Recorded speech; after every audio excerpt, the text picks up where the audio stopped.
streaming, Maddie? It'll take a minute. It's loading, but yeah. Okay.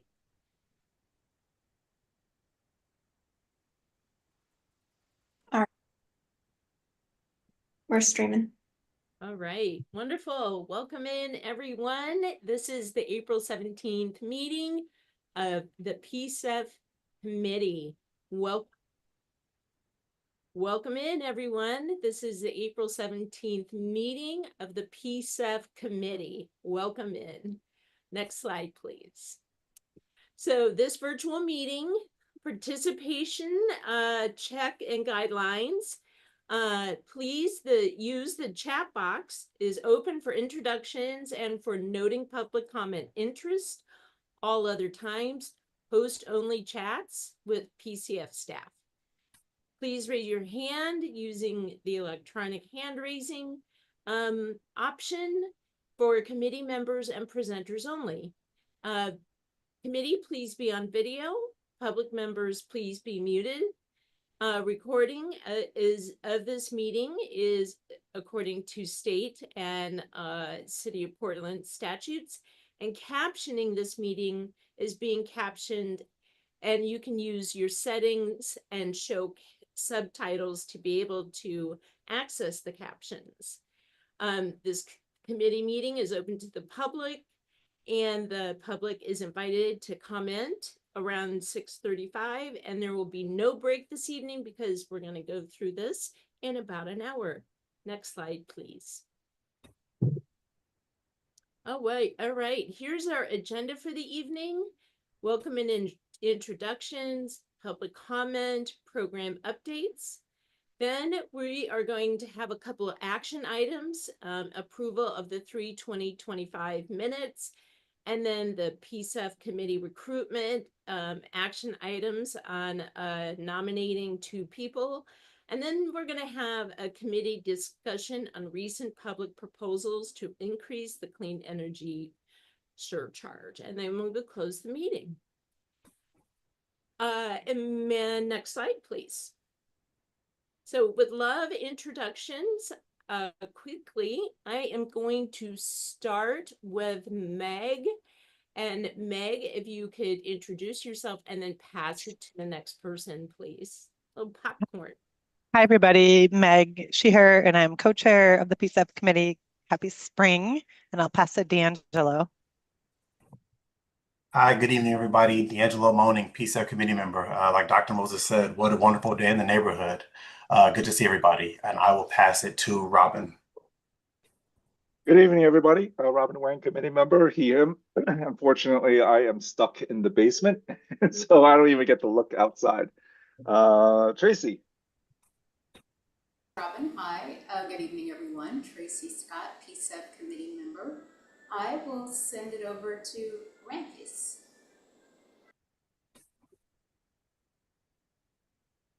Hi, everyone. Ramkis Trinitino Toro, PM pronouns committee member, and I will kick it over to Faith. Hi there, this is Faith. Good evening, everyone. Committee members, she, her pronouns, and I have a lot of weather envy of all of you in Portland today. I find myself in Salt Lake City and it's cold. I think that is it on committee members, but I cannot see you all, so I'm going to pass it back to you. Thank you so much, Faith. Thank you, everyone, for welcoming us all in. Next slide, please. As we do, I love to center us. I want to make sure that I center myself by closing my eyes. I invite you to gaze down. I invite you to look out your window. However you want to center yourself, I invite you to do that. So I invite you to close your eyes or gaze softly down or look out the window or take a walk. And I just want you to breathe. Just notice your breath. That's it. Just notice it.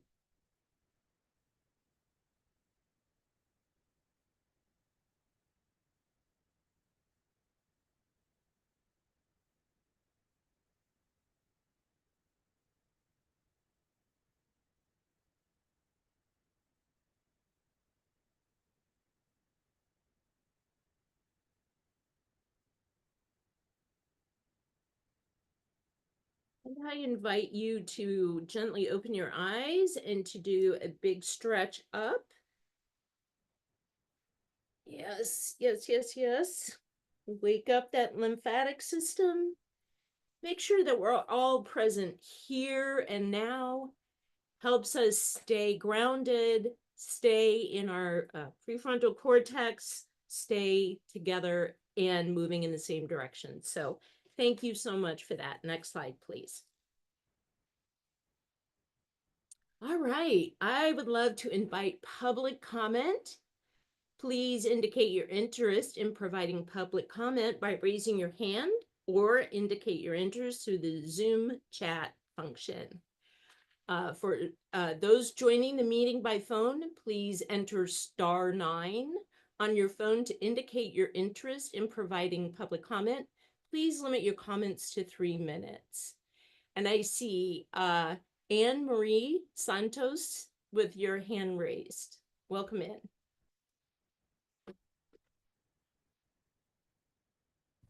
Hello, everybody. I feel Hi. a little starstruck being in this room right now. Feels very cool. Anyways, well, first of all, thank you so much for the opportunity to speak with you all today. My name is Anne Marie Santos. I use she, her pronouns, and I engage communities and youth in ecological stewardship work in natural area parks for Portland Parks and Recreation. But I want to be transparent and say that my position is not one that is being recommended to be cut in this budget cut situation. But I also want to say that I'm here today as a concerned community member who lives in District 3. I wanted to first say I deeply appreciate PCEF. I worked in the environmental nonprofit sector in Portland for almost a decade, and the development of PCEF was a real game changer, allowing organizations to access funding that is in alignment with their morals and giving nonprofit employees the ability to advocate for higher wages. So I totally understand and respect the desire to protect these funds for their original purpose. But I'm here today to express my deep concern about the potential budget cuts to Portland Parks and Recreation's environmental education programs as expressed in City Administrator Michael Jordan's budget cut proposal 23609. Almost all of these programs, Nature Day Camp, Teenager Team, and Youth Conservation Crew, which served 7,000 youth just last year and employ about 108 staff, are recommended to be eliminated. All of these programs fulfill the climate action goals of PCEF by investing in climate action, environmental justice, and workforce development programs with historically under-resourced populations. And all of these programs prioritize serving communities mentioned in PCEF's priority populations, which include but are not limited to people with low income, people of color, and people living with disabilities. In order for PCEF to be successful long-term, it must continue to be innovative and respond to the fiscal and social climates of this city. Environmental educations for programs for youth are foundational to climate and sustainability programs like PCEF. These are the youth that will one day be utilizing these funds to do the important work in this community. Heck, they may even become your coworkers one day. I encourage this committee to think creatively for how PCEF can help preserve funding for these important programs. Please consider increasing the PCEF tax a small amount.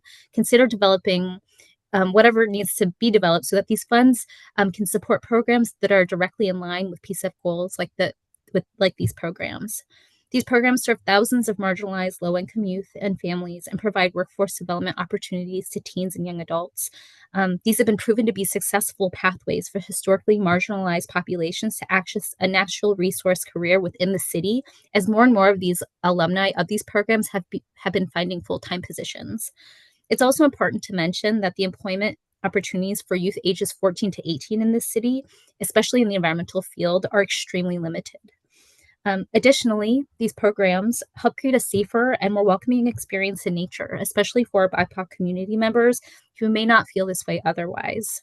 These youth are the next generation of environmental activists and land tenders, and we urge you to support programming that allows them to be in community while building these skills.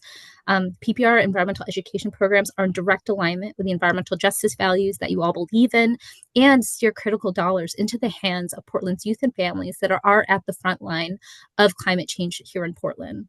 Please advocate for funding these important PP&R environmental education programs in whatever innovative way you can find. Thank you so much. Sorry that I talk so fast. I don't know. It's a lot to say. Totally fine. Thank you so much, Anne-Marie. I so appreciate it. Yoko and then Maria. Welcome in, Yoko. Thank you. I also am a Portland Parks employee, but here in the capacity of a concerned community member with many of the same concerns that Anne Marie has. So I actually am not going to use my 3 minutes, but I just want to like echo and uplift everything that Anne Marie just shared, and just kind of add a few extra things. One of the things that I want to highlight is like, yeah, the time is now to be creative. We're in a different political landscape, both in the city and federally. And so I hope and appreciate all the work that PCEF has been doing in this really game-changing way of creating a really equitable tax structure. And I hope that you continue to be creative and see how we can work together to fund the foundation of our city's youth so that we can continue to have a sustainable environmental education program and youth that support things like PCEF in the long run. I also wanted to say that yeah, we don't have to be, if there is a nominal increase in the funds, it doesn't have to be in conflict with the other 1% that is allocated more directly towards community members. I think that we all have the capacity to be really creative and innovative in how we place guardrails so that we can preserve the original intention of PCEF. And just to highlight that other part that Anne Marie shared around the environmental education programs have really been one of the foundational career paths for youth of all sorts of different backgrounds to access natural resource careers in the city. And I think that's one thing that we don't see a lot of in terms of getting access into city jobs across the natural resources realm. So yes, I just wanted to highlight and uplift everything that Anne Marie said, and thank you for your time and thank you for letting us speak here. And that's all I have for now. Thank you so very much. We appreciate your comments. Welcome in, Maria. Hi, everyone. Good evening. It's nice to be in this space. Tonight, I'm mostly listening, and I'm super interested in all of the work you all are doing now and the new committee members you may be potentially welcoming in soon. I am here on behalf of Councilor Mitch Green's office, our counselor in District 4, which is the West Side and some neighborhoods in Southeast. I'm Councilor Green's chief of staff, and I've been in this role in December. So I've been gone for a minute, but now you know where to find me. And I'm just happy to be, one of your colleagues in the City Hall space now. Thank you. Thank you so much for joining us this evening. So appreciate that. Anyone else want to give public comment? Okay. I don't see any other. Oh, Rob. Okay. Renfees? I just wanted to respond to public comments unless there are more comments. So I'm happy to wait another second here. I don't see any others. Go right ahead. Yeah, I guess, and I kind of just want to welcome committee members, anyone who wants to also respond to commenters. But one, I just want to again appreciate each of the commenters who took the time to be here. Maria, good to see you again, and appreciate your presence here, and continue to welcome your support helping build a relationship between the committee and council. So again, appreciate you as always. And then I think, again, to respond to the comments from both Anne Marie and Yoko Silk, I just want to sort of, one, understand that where this city is going through some very difficult budget conversations. So I just want to empathize, one, what that means, not just for city staff, but also for city programming and what that impact is to the broader community. Two, I do want to just note how important it is for the PCEF program to have a well-functioning city administration to be able to do the things that we need to do for climate change. We cannot have and address climate change without a healthy and functioning city government. So that's just one thing I want to say. And I think city staff plays an important role in that. I think today we will be discussing the proposal for the tax nominal review. We hope we continue having conversations what that means and what that looks like. And I think what that means is we'll have to have a holistic view and approach of what this could look like. But again, I appreciate you both bringing, again, some some additional perspectives for us to consider in these conversations, and just know that they're how important these services are to both of you. And I think continue welcome to hear other public comments that further again underscore the importance of these services and other services. So just want to thank you both, and I'll kick it to any other committee member who might want to chime in here. Thank you so much. Okay, I think we'll move on to our next slide, please. Hey. Program updates. Sam, So- welcome in. Thank you, Dr. Moses, and thanks to the commenters. So I'm just going to run back here. A little bit here is, you all know we're in the midst of the conversations with the fiscal year 25-26 budget. And so just to contextualize for you all, as well as for members of the public, don't really have any updates here, but I want to acknowledge that a few things timing wise. Next month, our scheduled meeting is on the 15th. We expect the mayor's proposed budget to be released early next month. And so what that'll give us a chance to do is to review the budget, follow up, start to get a sense for various conversations that are taking place. As we know, some will take place regarding our budget, whether it's proposed amendments. We will internally discuss sort of the timelines, as well as follow back up with our co-chairs to see whether if we need to push that meeting out by a week, just to give us more time to understand what's played out in that span of time. It may be that there's always a sense the mayor's budget is going to get released a certain date. It might get pushed one way or the other. But it's just really to tee folks up and know that when we come back in our next meeting in May, which we may need to adjust slightly, what we're expecting to do is come back and have some sense of where the budget has landed as the dust starts to settle there, and as we start to hear what's coming up, be able to provide at least in real time a sense for any amendments or proposals that are coming up or not. And so that's just so you all have sort of a sense for when we'll come back to you, when we have a better sense for that kind of information.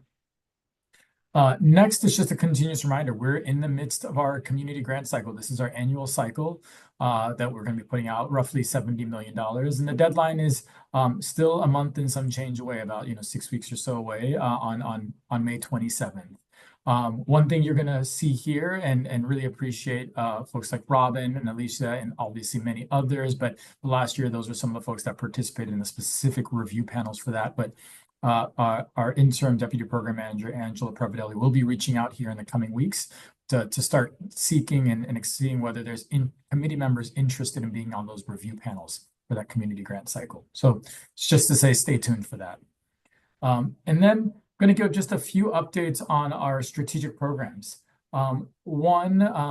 This is really just to, and part of these updates is to give you a sense for how we're really churning. As folks know, we adopted the Climate Investment Plan late 23, and now as we've, it takes time within the city to run procurement efforts, requests for proposals for administrators.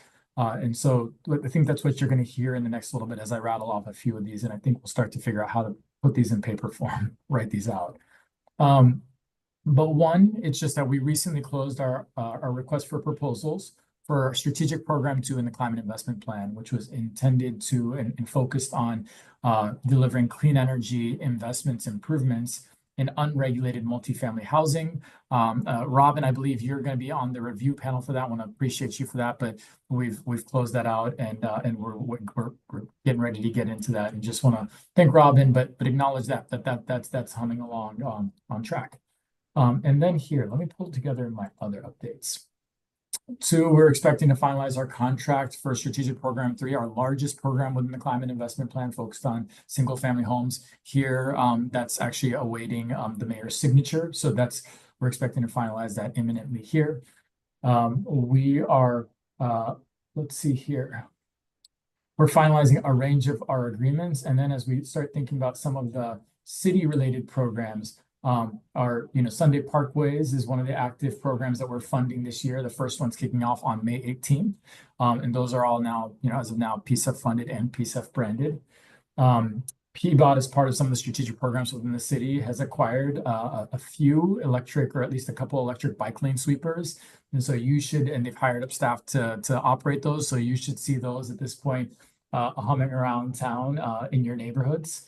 The home water leak repair program just finalized its contracts with its administrators, which will be familiar Those are African American Alliance for Home Ownership and Community Energy Project are the administrators for the Water Bureau's home water leak repair program. And so there's a few stories we'll share out afterwards.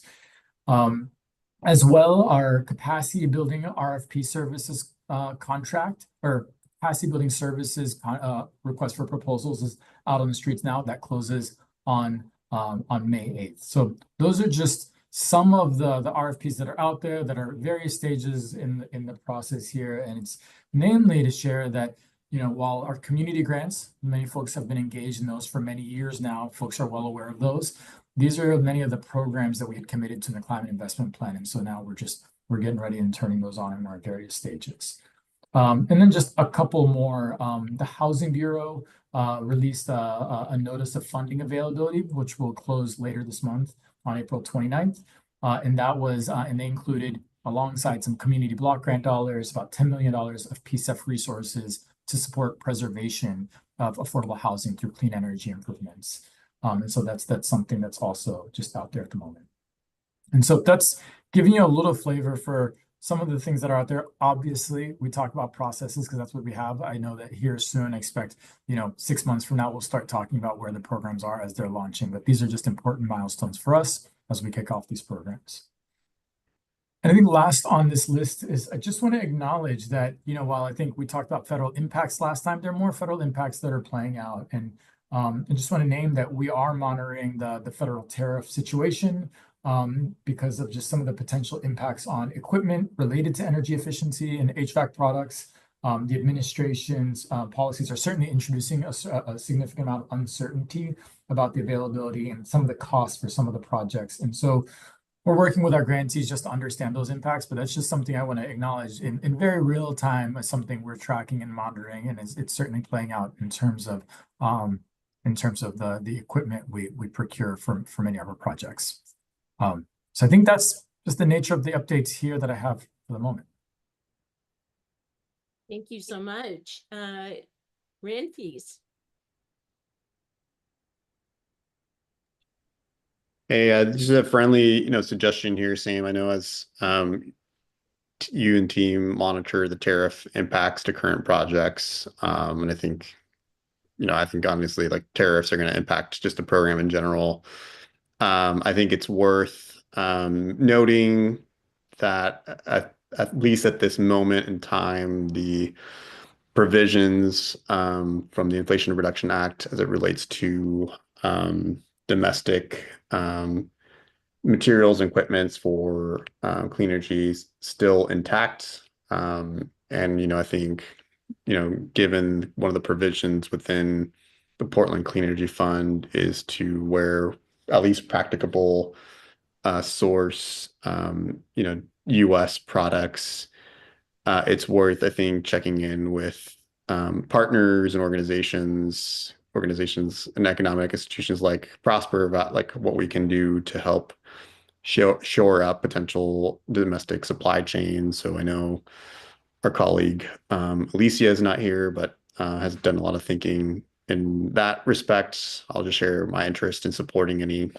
any other strategies to think through on that. But I know that doesn't address the potential immediate impacts of tariffs, but at least helps think through long-term what we in this program can do to alleviate those impacts, as well as helping shore up potential domestic production and opportunities within our city.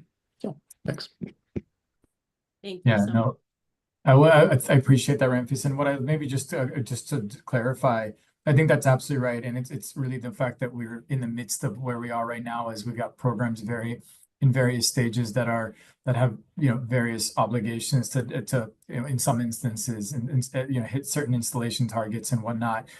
Specifically, Ramphis, you're correct. On our renewable energy products, there is a requirement that barring cost, as long as they're not cost prohibitive, that there's a requirement to procure U.S. made renewables. And so that is the case for our solar materials. And so I think that it's certainly going to cause some long-term thinking around onshoring some of this equipment manufacturing. But in the near term, we're figuring out how to respond. And we're both just actively paying attention to that and working with our grantees to monitor those impacts. Any other questions or comments? Okay, let's go ahead and move to the next slide, please. This is an action item. The minutes from the March 20th meeting need to be approved. Are there any changes or questions on the minutes? Would someone like to make a motion to accept the minutes?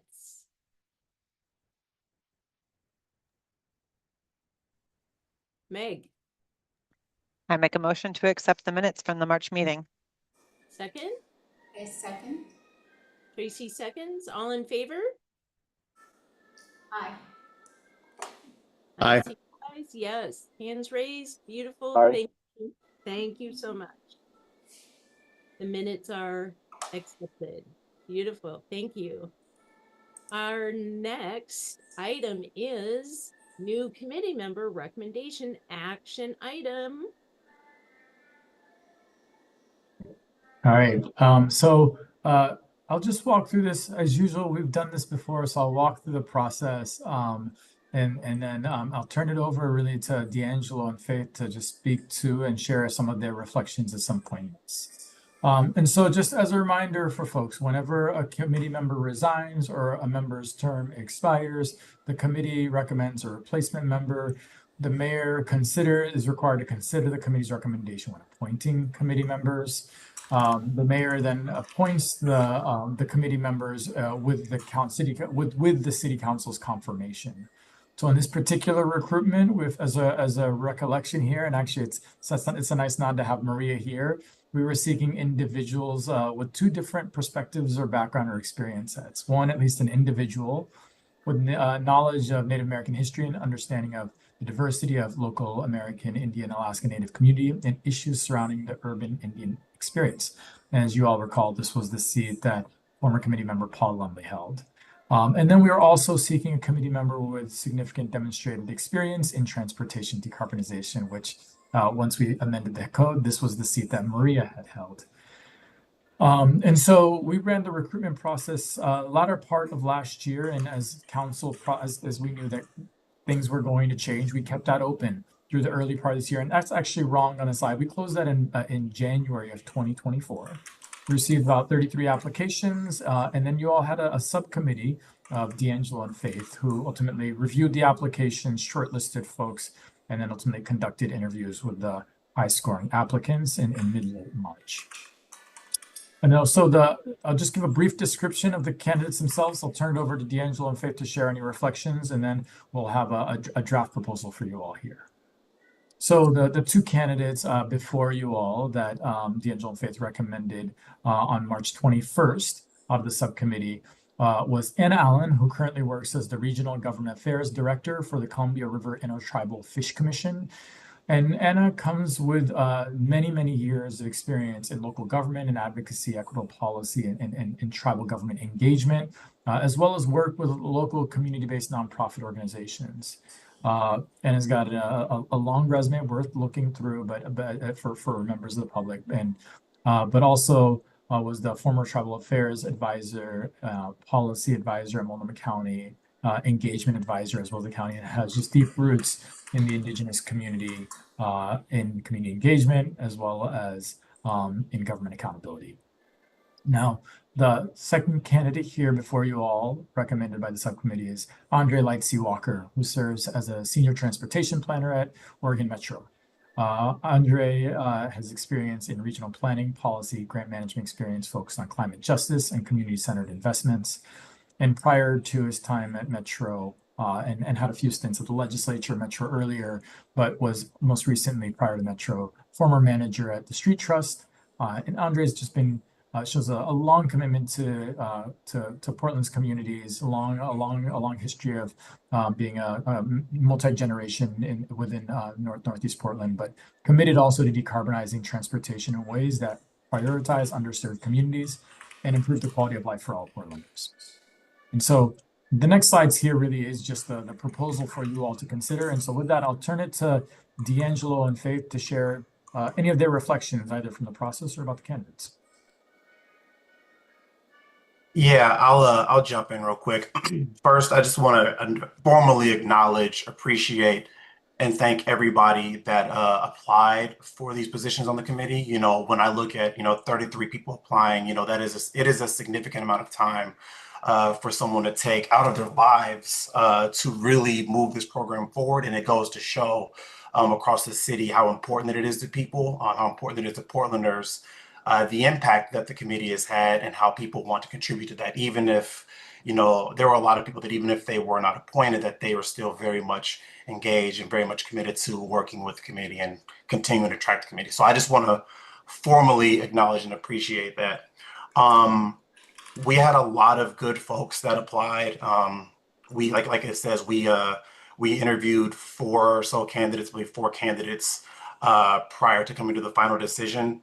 And these are the two that, stood out in terms of their previous history, the work they perform now, how they could engage and how they could really help bolster the committee. I personally appreciated having conversation with both of them. Anna, because of her really lifelong commitment, 15 years experience doesn't really begin to speak to the level of engagement that she's had with tribal nations, with community organizations, and really leveraging her position to really make a place where those voices can be heard. And the same for Andre. He's very I would say Andre's very Portland in the sense that he's very forward thinking in terms of how he views that how we can do transportation better, especially in this climate as we look at infrastructure projects. How do we make those more efficient? How do we really plan for not where Portland is, but where Portland is going? And with his history as a regional planner, he has a perspective that is very deep in transportation that I find very remarkable, and I think it'll be very valuable to this committee as a whole. But it was an amazing process. As someone that went through the process on the other side, to a couple years later, see it from the perspective of really interviewing and getting to meet these candidates, I can see why this committee on both sides is so important to folks, and I'm happy to recommend these two people, these two individuals, as our candidates for our committee. And I will stop there. Thanks, D'Angelo. Man, I couldn't have said it any better. You covered everything. I do want to thank everyone who applied. We had some great, great applications, and it just happened to be, given the seats that we have available to fill, that these were the two candidates that are ready to do it, and we're super excited about. I want to also thank the committee for allowing D'Angelo and I to do this. It was a real honor, actually, to represent the committee to go through this process. I feel more engaged having gone through the process. So these two that are before you for recommendation are rock stars in their fields. They are delightful humans, and they will be so fun to be on this committee with. So I highly recommend that you say you affirm that choice, and super happy to answer any questions that come up for folks. Any questions? Yes, Robin. Yeah, hi. Thanks for doing the legwork. I know it's a lot of work to review the applications and do the interview, so thank you for that. I just had a question. Last time when we went through this, I think there were some additional candidates that, for a variety of reasons, didn't make the recommendation, but their qualifications were such that we wanted to keep them on a short list.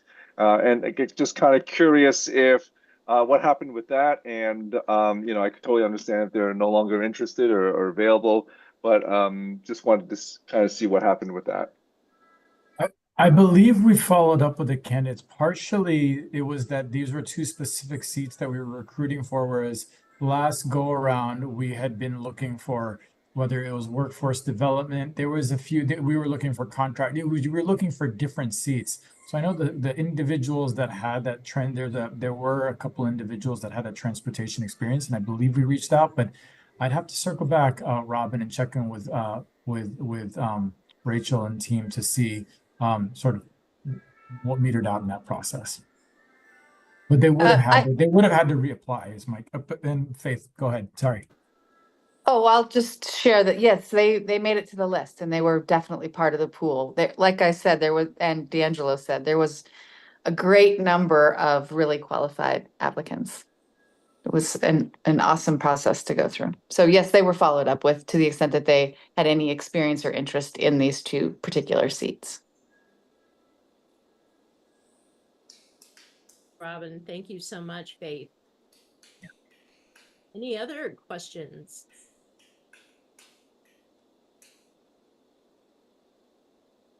Rampies. Yeah, thanks for the overview. I guess I'm curious for these two positions here. Will both Anna and Andre be serving a new term, or are they going to be concluding um, the both Paul and Maria's term? Like, I guess curious how that kind of works out. Yeah, we've got to review the calendars here as we finalize the council documents. And actually, I believe Rachel has done that. So, Ramses, I can quickly dig those up here in a moment. But I believe they're going to both be serving 4-year terms. I've got to see when the dates. Our objective in each of these is to make sure that they're staggered in each of these. And so with Maria having completed her term and resigning, giving them 4-year terms, and Paul would be the one. So I've got to double check and see sort of.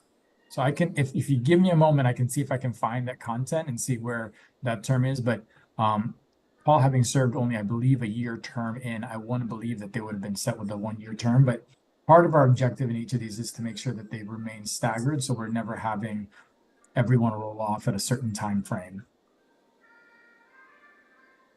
No, yeah, thank you. I just want to, be transparent for us on that regard, and hopefully for the candidates as well as for the term that they're expected to complete here. Yeah. Well, I will see if I can dig that up here in a minute, just to see if I can add any flavor to that, Ramses, while I bring up the next slide or see if there are any other questions. Any other questions?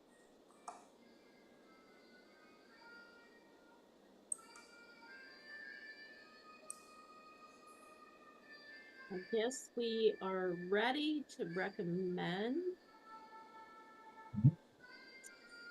So who would like to read this? I would be happy to. Wonderful. This is D'Angelo. I propose that the PCEF committee recommend Anna Allen and Andre Lightsey Walker to Mayor Wilson for appointment to the PCEF committee. This is Faith. I'll second it. Any discussion? All right, let's vote. May I see hands? Hands, yes, yes. I see lots of yeses. All right. This passes. Wonderful, everyone. Thank you so much. So exciting to have these two new people come on board. And D'Angelo, when do they start? When do they come on? This is where I was going to turn to next. So I didn't want to throw sort of water on the. Right now, this is partially, folks, this is us learning what it means to be in a new form of government. Right now, we are currently working, and I think tentatively, partially, we don't select dates the way that we used to in the prior form of government. We're assuming that we're going to go before the full council in July. So likely in front of the climate committee, which is where this will be the appointments will be first heard in June. And so that's what we're slated for: June in front of the climate committee, and then July in front of the full council. And it's partially just what's on the council calendar, and the fact that pretty much through June, it's going to be budget that's going to consume the council calendar. So I will acknowledge, this is a new reality for us in terms of the lead time that it takes to get on what is a very busy council agenda. And that's something that it means we're gonna need to start the conversations around really Faith and Ramphis, your replacements here pretty much now in terms of the recruitment process, just given the lead time that it takes. And that's something that's been a learning lesson for us. So what we'll be doing with the candidates is, I know we've talked a lot about retreats and other things that this is just this adds on to, is we're going to be checking in to see to what extent the folks will want to engage and start just to understand the content before that start date. But obviously there's a bit of a risk there, and we want to be sensitive and not jump ahead of the council process. So we'll have to make sure we do a little bit of our homework to know where things stand before inviting them into anything. Beautiful. Thank you so much, Sam. Meg, you had your hand up there for a sec. Well, Sam addressed my point, which was just if this is a sign of the time, like of just how it's going to be now, and just wanting to get ahead of the process. But other than that, I'm glad we have folks, and I know Andre, and excited to work with them on Yeah. this. Good work, y'all. And I'll follow up with more details once we get, part of this is I wasn't involved in this process, which is good for me, but Rachel, who's not here with us this evening, I'll get some of those details that folks have asked for, and we'll make sure we'll follow up on that. Beautiful. Thank you so much. All right. Nice job, committee. Next committee decision on recently public proposal to increase the clean energy surcharge. Sam. All right, so I think this was one, I know that our co-chairs wanted to just, this was partially, and I'll turn it over to our co-chairs to chat about this, but given you all have heard the recent proposals by Councillor Novick, Murillo, and Dunphy related to the clean energy surcharge, and I know folks wanted a chance to discuss that. And so just to clarify, this isn't where I think in this, I think just leading up to this, and look to Megan and Ramphis, there was an expectation of a decision on this, but giving you all an opportunity to chat about this as a group together, you all, I know it's individually connected and chat about this, but that's what this opportunity was, as this conversation is in the air. And so I'll turn it to our co-chairs if they got anything to share. In fact, I'm going to take the slides down because I don't have anything else beyond this, unless, and I know that you all have been given context. So I'm going to remove the slides here and then turn it to my our co-chairs here in case they can do reflections. I'll say a few things and then invite Ramphis to add a little more context. But Sam shared over email, you probably, if you followed any of the news, you maybe have learned a little more about this, but several councillors have been discussing increasing the PCEF surcharge to help offset some of the city budget challenges that actually some of our early public testimony providers spoke to. And Ramphis and I have had a little heads up because we've been meeting one by one with the councillors. And I will say a couple notes of context is that I think normally you all know that we established in city code that any changes to PCEF should come before this committee. We haven't figured out what that looks like in this new form of government because committees didn't exist before. And so that's kind of one angle of discussion that we need to suss out further and kind of clarify our role, and I think advocate for a role for us to review any changes to PCEF. But we are meeting with Councillor Murillo tomorrow, and certainly the members of the Land Use, Sustainability and Resilience, I think I have that name a little wrong, but that's the concept of that committee, I think want to know what the committee is thinking. And so, yeah, we just want to maybe get a temperature check from all the members. I will say, when we were asked, when Ramphis and I have been asked, not deeply yet, and mostly just really briefly, we didn't have a lot of heads up. I think we mainly asked questions rather than we said we haven't spoken to the committee, so can by no means tell you what the committee thinks, and the committee hasn't voted in any way on this. But we did ask questions like, how can we ensure that the mission and purpose of PCEF stays protected if this gets opened up? Like, how can we ensure legally and otherwise? We have, there's some verbal things said to ensure it, but how do we really know? That's one question. Another is the various supporters of PCEF out in our community, both the leaders who got PCEF on the ballot and passed years ago, but also the strong advocates that remain in our community, including our grantees. Like, what do they think of this? And I don't know that we have a good solid answer, and there may be a lot of different opinions out there, but I think that's just an important question for us as committee to ask. And, a third is, I guess, a thing to suss out is, what is our role? Are we coming forth with a recommendation one way or the other? And so those are just some of the questions that I've been raising. I can see both merits and concerns personally, but I want to talk about it in committee. So Ramphis, what did I miss? No, thanks, Megan, for the overview.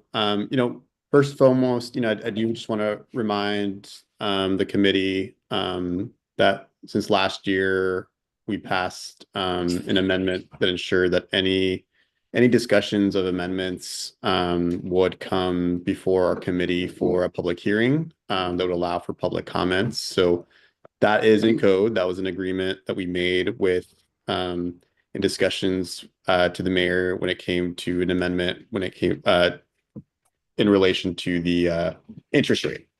So that is one that is in code. Second, additionally, what's in code is when we discuss changes to the CIP, council still has to give us in the public notice what those changes are and have to be publicly posted. So as things have been developing, Megan and I have decided to draft a letter for council to make sure they understand what's in the code and make sure that there's an opportunity for us to have a platform not only to hear about those proposals, but also to hear input from community stakeholders as well.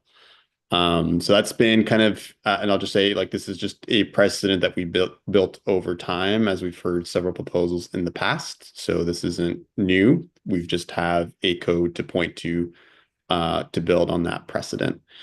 I appreciate you, Meg, sort of raising again this discussion for us here in this group. What I will just note for us is, one, we're aware of one proposal. I think we should anticipate other proposals coming up as well. I think the underlying issue of what's raising changes to the code is to identify solutions to the city's budget issues, which are structural issues. So whether it's raising revenue, borrowing from the PCEF funds, changing, I think we should anticipate potential solutions. As we've heard in testimony, without certain solutions, there will be potential, budget cuts and service cuts. How it relates to PCEF, I think that's a discussion for us to have for sure. But again, that is what's driving a lot of these discussions. So with that said, I know the topic here is about the proposal from Councilor Novick, Murillo, and Dunphy. Again, that proposal is increasing the surcharge by 0.33%. So it'd be a total of 1.33. 1% would stay within PCEF, 0.33 would go to help serve services, the general fund. I know there are questions about, as we review this, what does it mean? What are the impacts to the overall program? What is the support from the broader community and the community coalition? I think there are many, both positives and negatives. But again, I think our purpose as stewards of this program is to ensure what is the overall impact to the program. So enough said, I'll pause. And I see Tracy, you have your hand raised, so I'll kick it over to you. Great, go ahead, Tracy. Providing this as some context. I hear you both say that you see some positives there, and from my perspective, I'm only seeing the negatives. So I would love to hear from other committee members that see the positives, just so that I have a balanced perspective on it. Do you want me? Yeah, that was to Megan and Rampus. Well, yeah, I said that I could see some merits and some concerns. I think one of them, as a Portland resident, I just share a lot of concerns about the budget woes and some of the comments made by our earlier speakers, for example, on the impacts to parks, but lots of impacts across the board, street maintenance, et cetera. So, and in general, I was a supporter of PCEF because I'm a fan of taxing corporations to pay their way. So, those things align with me. I'm not saying that I support this yet. I just see those as possible merits. I will say that as Ranfis pointed out, a lot of the city's taxation woes are pretty structural, and I don't think PCEF is the only possible solution. The city ought to be investigating at all. So that might be another question we keep asking is, what other strategies have you pursued? And in terms of PCEF itself, another thing we've been discussing with counselors as they think about the budget a lot is during our annual review process, we may indeed become aware of projects that are underperforming, and we may kind of annually identify some funds that can be reallocated. We would want to, that's like a different conversation kind of, but I think kind of just thinking of the whole context of budget is part. But back to the strengths, I guess it's as a Portland resident, not necessarily specific to PCEF for me. But Ranfis, what do you have any? Yeah, well, I think I'll say, this is not the first time that we've seen changes to the Portland Clean Energy Fund, which I think in the past we could say has been driven to already potential budget cuts. Some of the changes and fundings that we've done already in the past, including the Collaborating for Climate Action, including the update to the CIP last year, I think were in responses to some deep needs from the city. There would have been already deep and major cuts to the program. So I think that's just, to me, the structural issue. I think I think going into this year, did I anticipate potential conversations to open up the city PCEF code to help, help address some of the structural issues? I would have said, I would have been a if I were a betting person, I would have said, yeah, high likelihood this would come up again this year, knowing the city did not fix any structural issues last go around. I think the positives for me would have been, I guess I would probably reframe it in the negative. I would have said, I think we would have been looking at parsing out the 1% versus keeping the 1% intact. So I think for me, as just a program with the PCEF hat on, here's a committee member, I'd say, if any scenario where we're able to maintain and keep the 1% intact seems like a positive. And as a steward, I want to be, in conversation with you all and community as well as council to figure out what those solutions are. I worry that other solutions will come before the table that might further parse out and lessen what the 1% could be doing for broader clean energy works. But again, I'm just sort of noting it coming into this year, more of a negative framework, see the potential positives here. But as I noted again, there might be other proposals that might come up that this is not the only proposal I think we should anticipate. Sorry, go ahead. Faith? Tracy, I know you asked for positive feedback, and I'm not going to be able to probably provide that, but I did want to give a chance, just my perspective, and also make room for others to share their perspectives as well. So I'll be really brief. I appreciate the need to balance the city budget for sure, and the real pain that may be caused by cuts in services, just like our commenters to this public meeting gave us today, really valid, important services that may need to be cut based on the current city budget. I also really appreciate the impulse, because I have it sometimes, to react to threats, right? And to react with whatever current tool is at hand, regardless of whether it fits. And so I understand that impulse. And I also understand that a new tax seems like a really convenient way to fill a hole. But this proposal seems, the one at least that we've seen so far, seems both irresponsible and misaligned. PCEF was adopted by citizens to fill a very specific objective, and it wasn't to fill a city budget. It wasn't to go to the general funds. And I think anything that we are stewards of that fund, both its original stated purpose and community priorities. And I don't think that we should stand by and let this fund be open to a general interpretation without guards of just filling whatever the needs of the city are. And I do think that something like this is very likely to undergo legal challenge, and that could really impact PCEF in the future as well. So I'm glad that it's not our responsibility to figure out the city budget. I'm really, I'm feeling a lot of empathy for those whose job it recently became, but it's not ours. And we really are responsible for stewarding this fund for these objectives that Portland citizens voted for. That's all I'll share for now. Thank you so much. Yeah, thank you, Faith. D'Angelo, and then Robin, I'm going to invite you in because we haven't heard from you this evening. So, D'Angelo, please. Yeah, we've only got a couple minutes, so I'll be as brief and brilliant as I can. I'm ambivalent, but I'm mostly against proposing or even supporting this increase. As a Portlander, as a Portland native, I'm always going to be concerned about any crisis that the city suffers.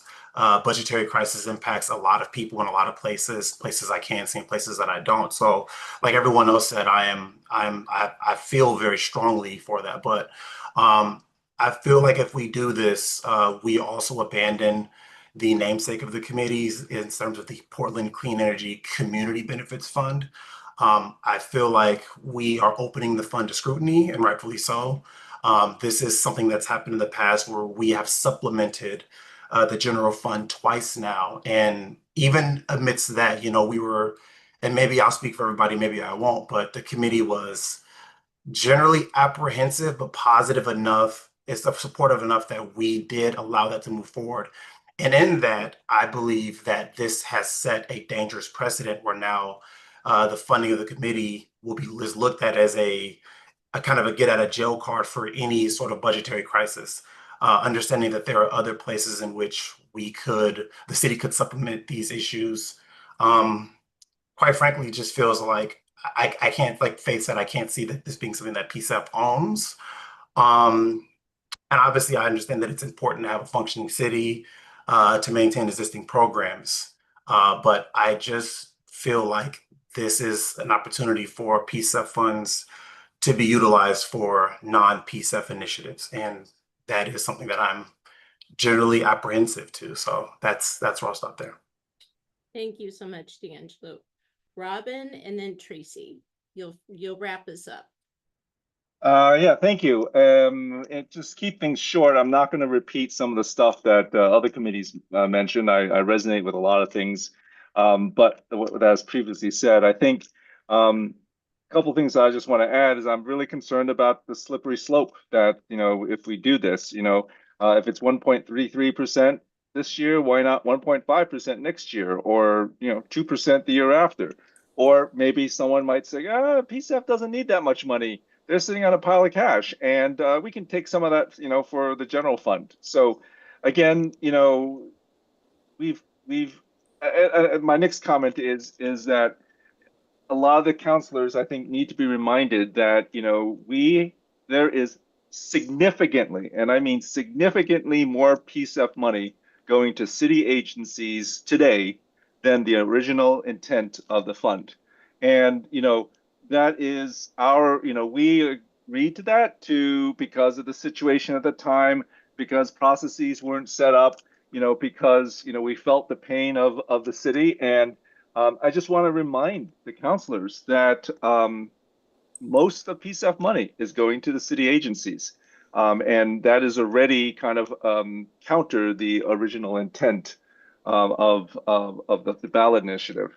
And then the last thing I'll say is, as you all may know, Trump issued some executive orders, in recent days, and it targets, more state climate programs. But one thing that I've seen is that has emboldened the critics of the program.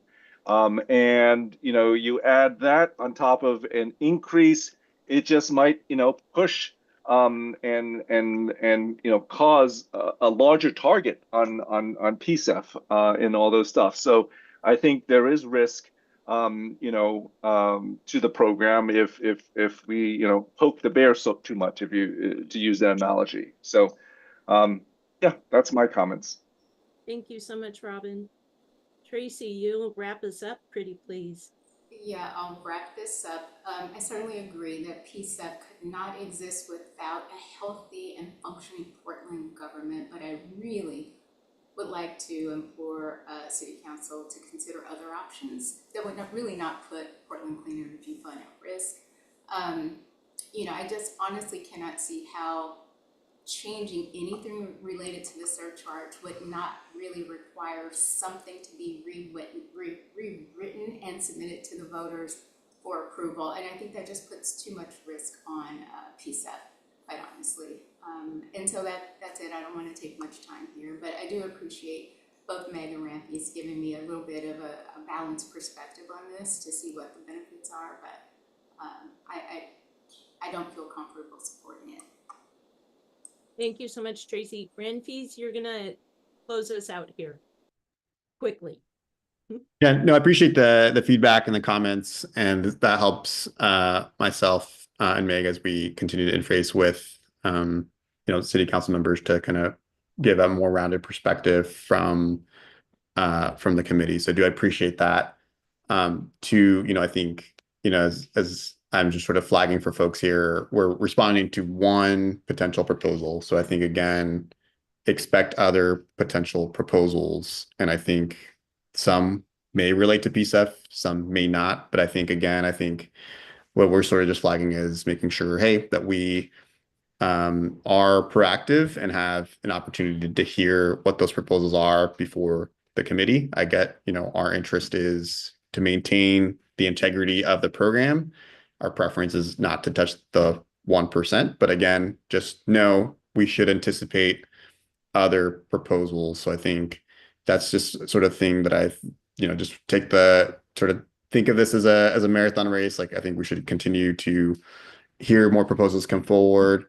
One thing that I think gives me hope in some of the conversations, and some of the back and forth between some of the initial proposals has been this idea and this concept of building a firewall or building some guardrails for the program. So, I think I just want to sort of, as we close out today, just want you all to think about what that could or may look like.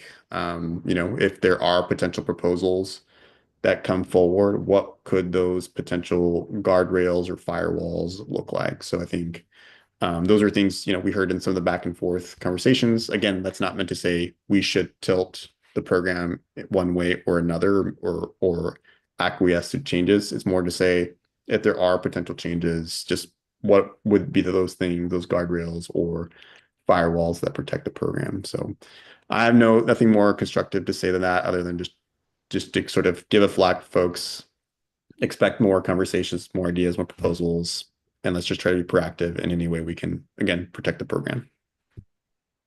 Thanks. Thank you. Thank you so much. Sam, anything else you want to add to this meeting? No, you all enjoy a wonderful evening, and I hope, Tracy, you get back into town soon. Enjoy some of this weather. Maybe tomorrow if you can get back into town. Oh, not sorry. And Faith. Yeah. Yes. As I said that, I was like, something's up. We'll enjoy it for you, Faith. Yeah, Yeah. thanks for the great conversation, y'all. I feel empowered to speak a little bit on our behalf. So thank you. Thank you, everyone. Have a wonderful evening. See you soon. Bye.